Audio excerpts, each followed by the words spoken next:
Good day, ladies and gentlemen. You're welcome to Eten407, but I think now let me change it to the new code, that is Eten407, which is Introduction to Semiconductors, Microelectronics.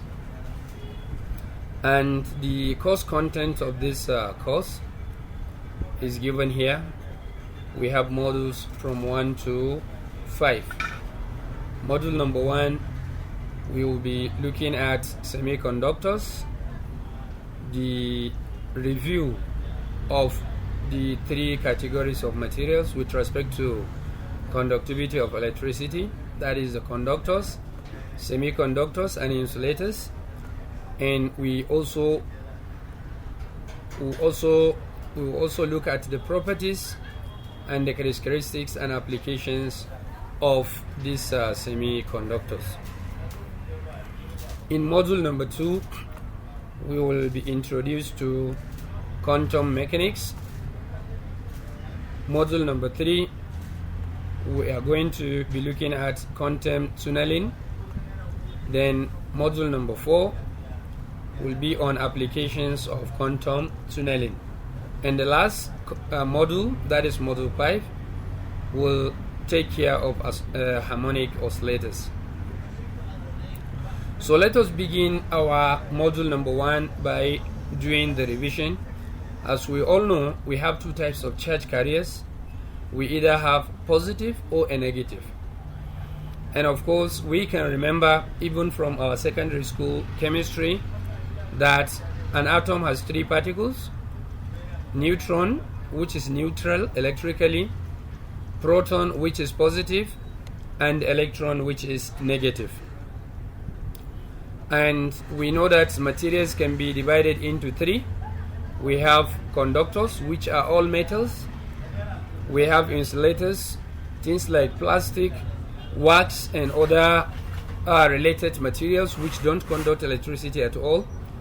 And we have intermediates between the insulators and the conductors, a group or a class of material that we call semiconductors, and basically they are made from group 4 elements, though we do have some compound semiconductors where we combine group 3 and group 5 to behave like group 4, or group 2 and 6, and things like that.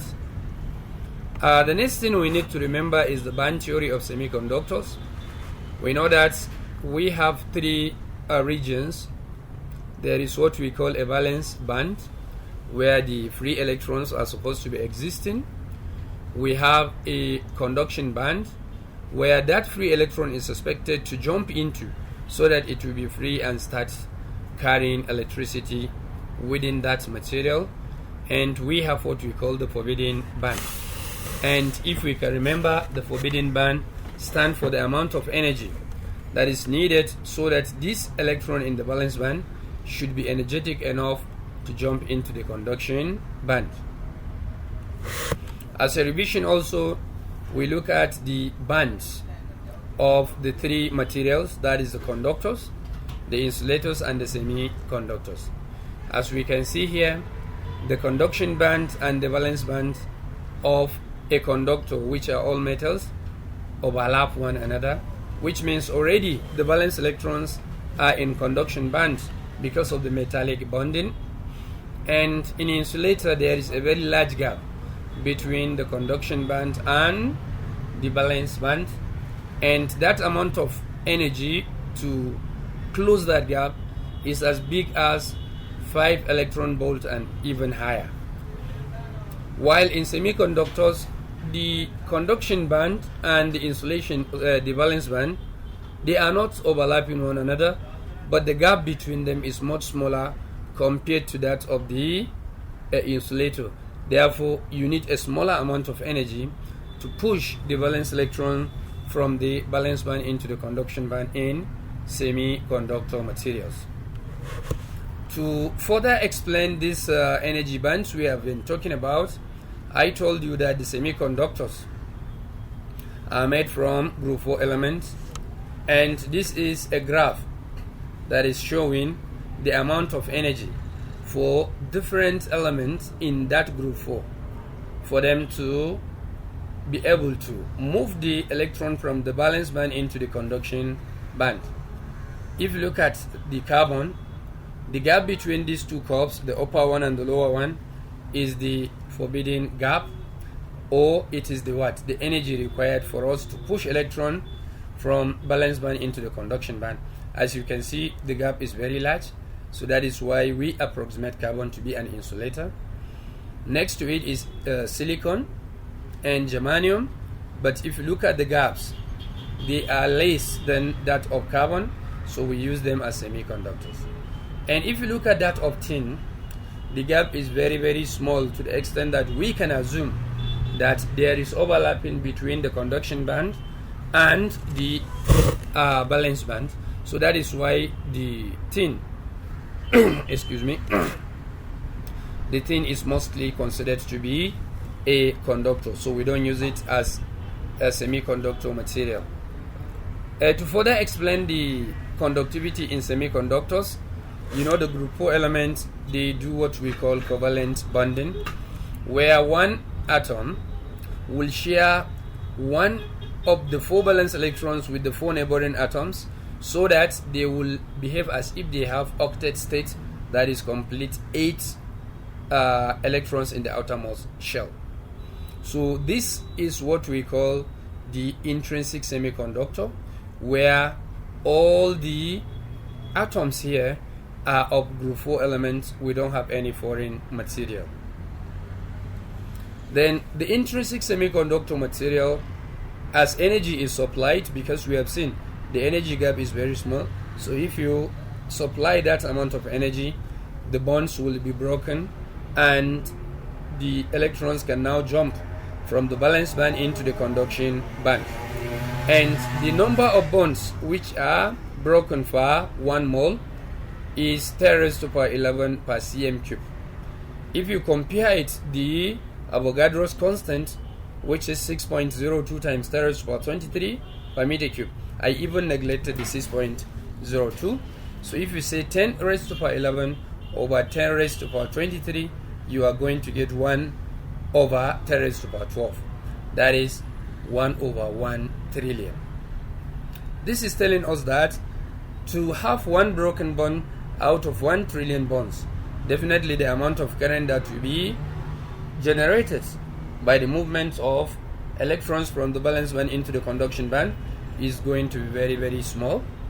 And we have this formula, that is the product of electrons and the holes is equal to Ni square, where Ni is what we call the intrinsic concentration.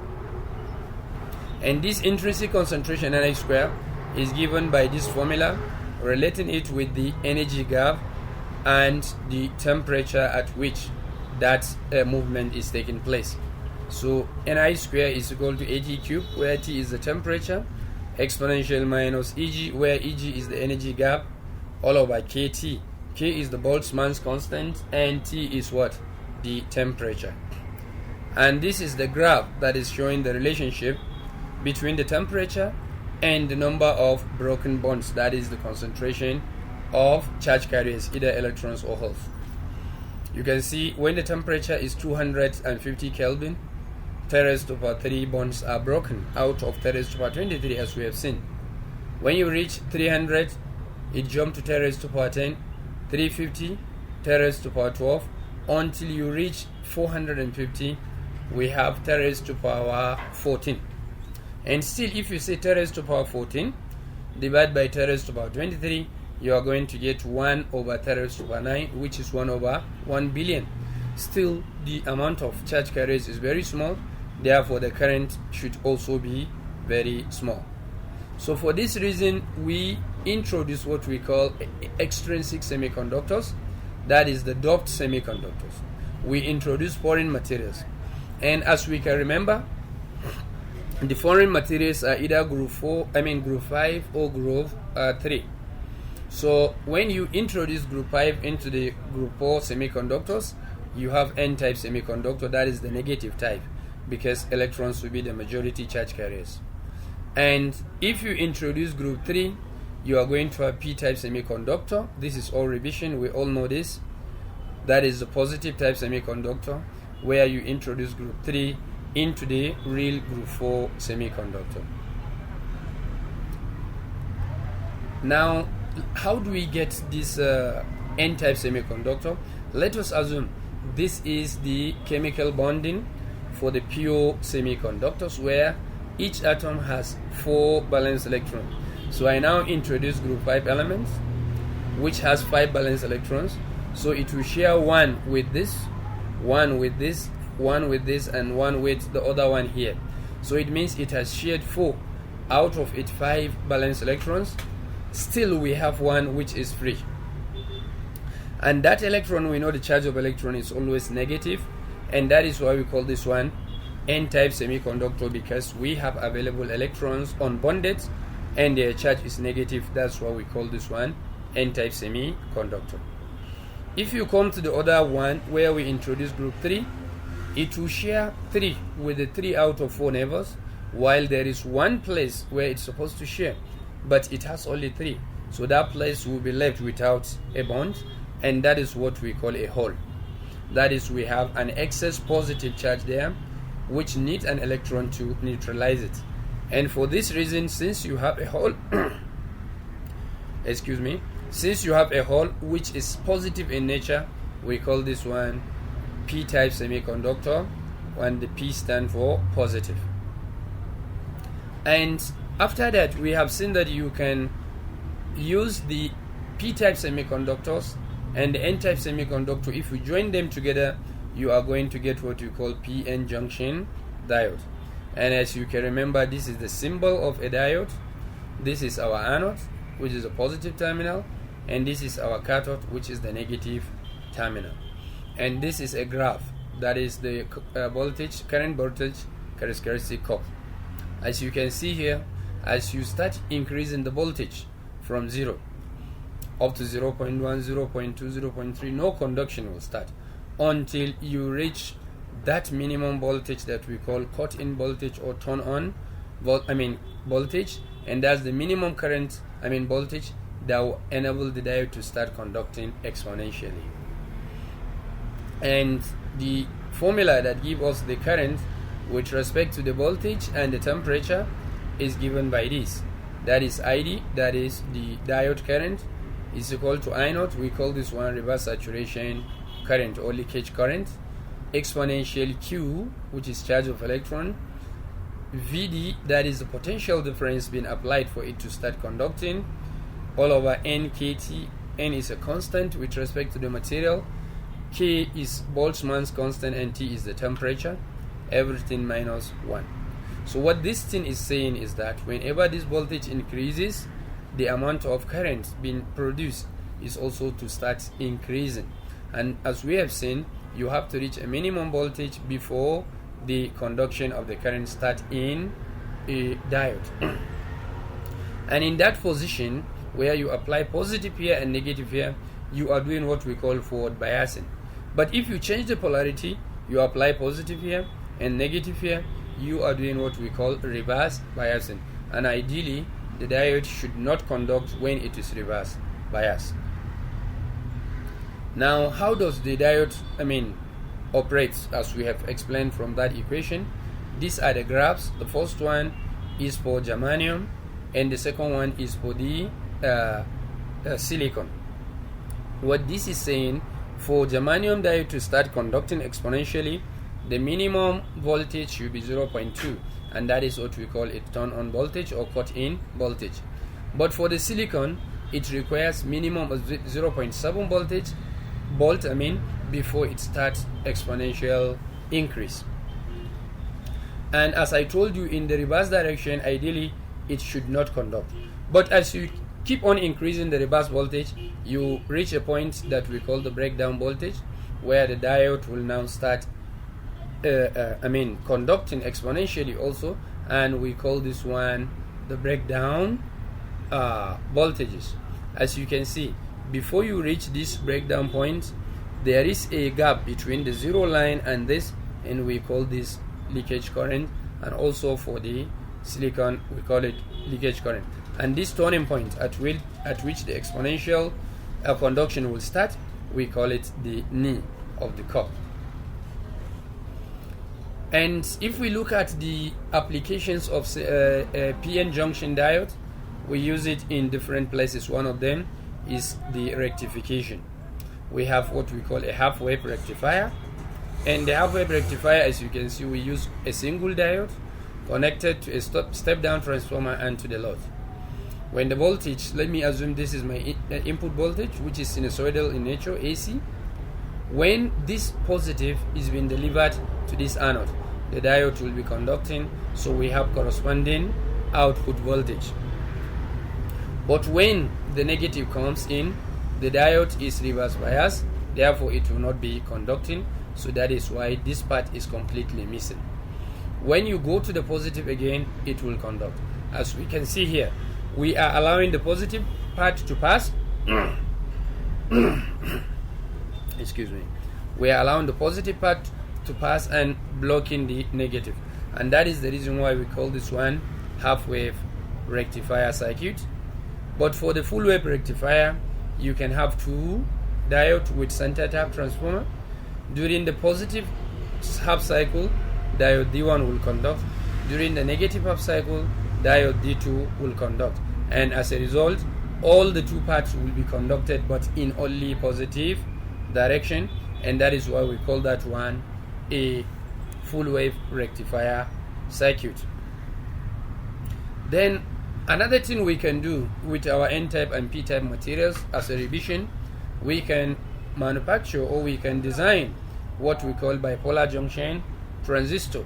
And let me assume this is, or these are the two symbols of the block diagram of the transistor. As you can see, this one, we have N-type material connected with the P-type material, and that P-type is connected to another N-type material. So for this reason, we call it NPN. But here we have P connected to N and N connected to P again. We call this one PNP, and these are their symbols. Whenever you see this arrow, wherever the arrow is your emitter. The other side opposite to the emitter is what we call collector, and the one that is on the other side opposite to them is the base. And for you to know whether it is NPN or PNP, look at the arrow at the emitter point. When the arrow is pointing outside, we have NPN. When it is pointing inside, we have PNP. And we know the transistor can operate in three regions. We have what we call cut-off region. That is the region where the conductivity does not start, and the amount of IB current, that's the base current which operate the circuit, is very, very small. So if you did not get something higher than that, it will be in what we call the cut-off region, no conductivity. But the moment your IB current reach the minimum for the transistor to start conducting, you are going to enter what we call the active region. And as you keep on increasing that IB current to a very higher value, you get into what we call the saturation region, where the conductivity should be without a control. So these are all revisions on what everybody should have known. And the transistor is configured, that is connected in three different connections, and we call this common emitter, common collector, and common base. The word common here is trying to tell us which of the three terminals of the transistor, is it the base, is it the collector, or is it the emitter that is connected to both the input of the circuit and the output of the circuit. Wherever we look at something like this, this is my input and this is my output, and this is my collector. You can see this collector line is connected to the input and it is also connected to the output, so we call this one common collector. But here it is the emitter that is connected to both the input and the output, so we call this one common emitter, while this one we have our base common to the input and the output, so we call it common base configuration. As I said, all these are revisions of what you have already learned.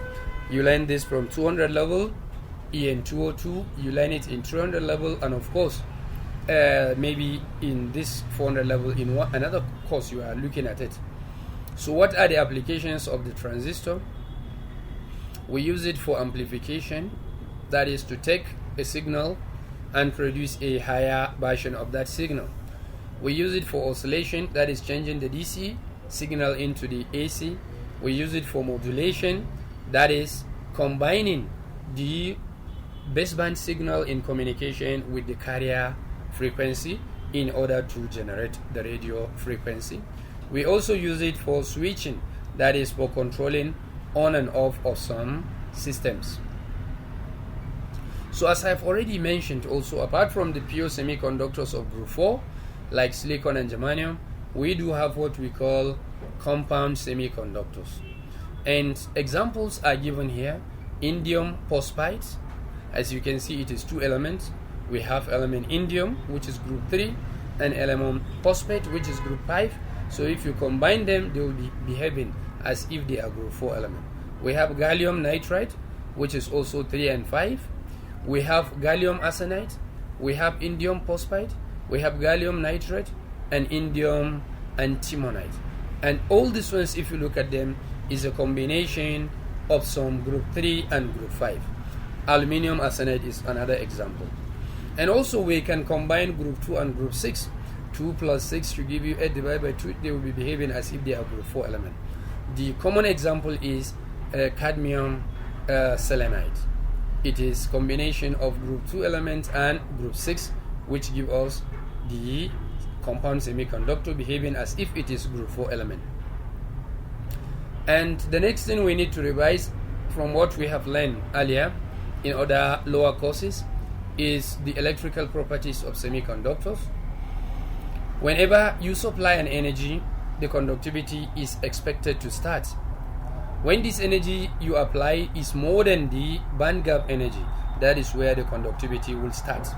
And the density of the electrons that will be available in the conduction band, that is Z of E, is given by C subscript E into E minus EG raised to power half, which is a square root, where this CE is the concentration of the electrons, and E is the energy supplied, and EG is the energy band gap that must be overcome before the conduction start.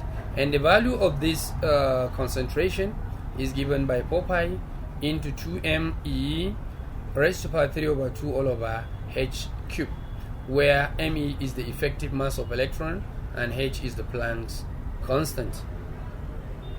We have already defined this effective mass of the electron, and h, I call it Planck constant, but it is the spacing between the conduction band and the valence band, which is just like the energy gap. And the density for the holes, not electrons, should be this. You know, for electrons we have E minus EG, then raised to power half, but here should be minus E raised to power half, where this CH is the concentration of the holes, and it is given by this formula just like that of electron. Then we have electron and hole mobility. As you know, we have 2 charge carriers in semiconductors. It is either electron, which is negative, or a hole, and you know the hole is the place where the electron is supposed to be, but it is absent. So all of them have their mobility. Mu n is the mobility of the electron, and mu p is the mobility of the hole. And for the silicon, this is the mobility of the electron, and this is the mobility of the hole. As you can see, that of electron is bigger than that of the hole. In germanium, the values are also given 0.39, 0.19. You can see that that of electron, mu n, is more than that of the hole. And the resistivity with respect to this mobility of electron and hole, rho is equal to 1 over Ni, which is the intrinsic concentration. Q is the charge of electron into mu n plus mu p. That is the mobilities of electron and hole added together. Now, the conductivity, as we know, is reciprocal of resistivity, and whenever the temperature increases, the conductivity also increases. And the temperature dependence equation for the conductivity is given by this. Sigma, which is the conductivity, is equal to sigma naught, which is the ground state conductivity, that is even if there is no any energy, we expect this conductivity to take place. And exponential Eg all over 2 kT. Eg is the energy gap, K is the Boltzmann's constant, and T is temperature in Kelvin. The value of the Boltzmann's constant is given here. Now, the next thing we also need to revise is the design of very large scale integrated IC. And as you can remember, maybe at 300 level you were taught electronics engineering 1. It starts with the design specification. Whenever you want to design any IC, you give the specifications, then you do what we call the schematic capture, that is to give a rough sketch of the circuit, then create symbol, that is each segment of the circuit we give it a symbol, then you carry out simulation to see whether it will do the expected work. After that, you go to the layout, that is to place all different components in suitable places, and then use your software for design rule checking. If all the rules are obeyed, then you go to the circuit extraction, that is to bring out the final circuit, and you do another schematic checking.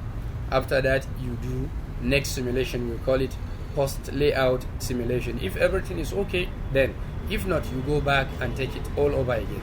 And also at this simulation level, if a problem is observed, you have to go back to schematic capture. And here, when you check the rules, whenever there is a problem, you have to go back to the layout again. And the detailed physical design of any circuit is given by this flow diagram. You do what we call system partitioning. Maybe your IC consists of 100,000 components, so you divide them into smaller components or smaller number of components for you to be able to do it clearly. Then you do floor planning, that is to say where should I place what segment of the IC for me to have good conductivity and other things. Then you place it, that is the placing. Then you do the routing. What we mean by routing is how are your conduction line going to be passing from one block to another in order to create a complete circuit that is well connected. Then you go to the circuit extraction and you do post layout simulation. If everything is okay, then if not, you go back to the floor planning. And we have this level apart. From here we have seen what we call the system partitioning. System partitioning simply means that if I have an IC that will be like this with this gates, I will divide it into different groups. One group, second group, third group, and many more. The reason why I'm doing this, it will be easy for me to analyze this one singly, then go to this one, then go to this one, and then interconnect all of them, so that it will be easier for me not to make a mistake. And after that, we have also looked at what we call the floor planning after the system partitioning.